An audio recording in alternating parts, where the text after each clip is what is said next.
ICC champion ट्रॉफीच्या अंतिम सामन्यात न्यूझीलंडचा पराभव करून भारतीय संघानं तिसऱ्यांदा चॅम्पियन ट्रॉफीवरती नाव कोरलं। या ऐतिहासिक विजयानंतर पंतप्रधान नरेंद्र मोदी यांनी भारतीय संघाचं अभिनंदन केलं। एक असामान्य कामगिरी आणि असामान्य विजय। आयसीसी चॅम्पियन ट्रॉफी घरी आणल्याबद्दल क्रिकेट संघाचा अभिमान वाटतोय। त्यांनी पूर्ण स्पर्धेत उत्कृष्ट कामगिरी केली। शानदार खेळ खेळल्याबद्दल आपल्या संघाचं खूप खूप अभिनंदन, असं ट्विट पंतप्रधान मोदींनी केलं आहे। दुबईच्या मैदानावर रविवारी खेळल्या गेलेल्या सामन्यात कर्णधार रोहित शर्माच्या नेतृत्वाखाली भारतीय संघानं 252 धावांच्या लक्ष्याचा पाठलाग करत 49 षटकात 6 विकेट गमावत 254 धावा करत विजय मिळवला। मणिपूर राज्यात पुन्हा एकदा हिंसाचार उफाळला आहे। मणिपूरमधील कुकीबहुल भागात निदर्शकांनी बेमुदत संपाची घोषणा केल्यानंतर रविवारी या ठिकाणचे जनजीवन विस्कळीत झालं। केंद्र सरकारनं मणिपूरमधील सर्व मार्गांवर मुक्त हालचाल सुरू करण्याचे निर्देश दिल्यानंतर कुकी समाजानं संपाची घोषणा केली।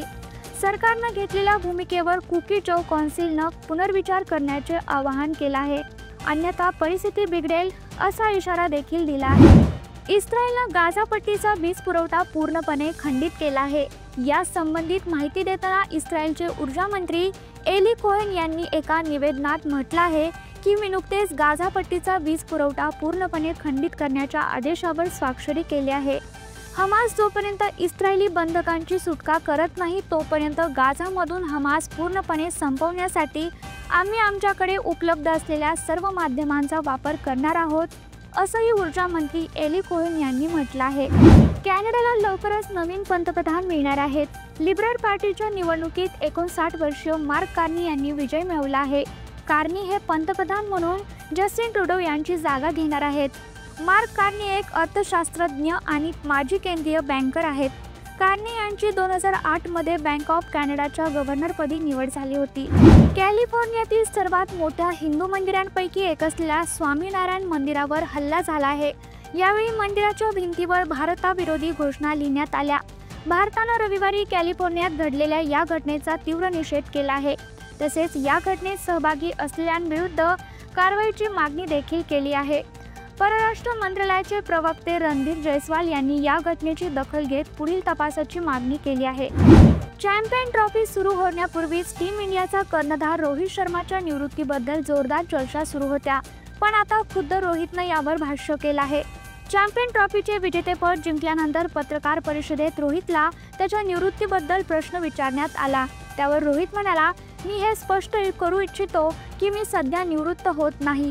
याचा निर्णय भविष्यातील योजना लक्षात घेऊनच घेतला जाईल, परंतु सध्या सर्व काही जसे चालले आहे तसे चालू राहील। 3 ऑक्टोबर हा दिवस अभिजात मराठी भाषा सन्मान दिन म्हणून साजरा करण्यात येणार असल्याची मोठी घोषणा उपमुख्यमंत्री अजित पवार यांनी केली आहे। तर 3 ते 9 ऑक्टोबर दरम्यान अभिजात मराठी भाषा सप्ताह साजरा करण्यात येईल, असंही अजित पवार यांनी म्हटलं आहे। मराठी भाषा विद्यापीठ रेद्दपूर येथे अभिजात मराठी भाषेच्या संशोधन व अध्ययनासाठी उच्च दर्जाचे संशोधन केंद्र तसेच अनुवाद अकादमी स्थापित करण्यात येणार असल्याची माहिती देखील अजित पवार यांनी यावेळी दिली। महाराष्ट्र राज्याचा 2025-26 अर्थसंकल्प आज सादर करण्यात आला। राज्याचे उपमुख्यमंत्री तसेच अर्थमंत्री अजित पवार यांनी आज महायुती सरकारचा नवा अर्थसंकल्प सादर केला। महाराष्ट्राच्या बजेटमधून लाडक्या बहिणींसाठी अजित पवारांनी मोठी घोषणा केली आहे। यावेळी अजित पवारांनी सांगितलं आहे की सन 2025-26 मध्ये या योजनेकरता एकूण 36,000 कोटी रुपयांची तरतूद करण्यात आली आहे। पुणे शहरात काँग्रेसला मोठा धक्का बसला आहे। कसबा पेठ मतदारसंघातील माजी आमदार रवींद्र धंगेकर यांनी काँग्रेसचा हात सोडला असून ते धनुष्यबाण हातात घेणार आहेत। आज पत्रकार परिषद घेत धंगेकर यांनी याबद्दल माहिती दिली। लवकरच धंगेकर आता शिवसेनेत प्रवेश करणार असून आज ते उपमुख्यमंत्री एकनाथ शिंदे यांची भेट घेणार आहेत। गंगेच्या पाण्याला ना स्पर्श करू शकतो ना पिऊ शकतो।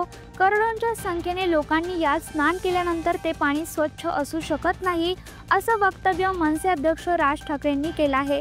राज ठाकरेंच्या या वक्तव्यानंतर शिवसेनेचे नेते संजय निरुपम तसेच भाजप आमदार राम कदम यांनी राज ठाकरेंवर टीका केली आहे। राज ठाकरे यांनी पुण्यातील एका कार्यक्रमात बोलताना महाकुंभावरती भाष्य केलं होतं, ज्यात त्यांनी गंगा नदीचं पाणी इतकं दूषित आहे की मी त्याला स्पर्श देखील करू शकत नाही असं म्हटलं आहे। तर या होत्या आतापर्यंतच्या ठळक बातम्या. उद्या पुन्हा भेटू अशाच महत्त्वाच्या घडामोडीसोबत. पाहत राहा ऋतम मराठी.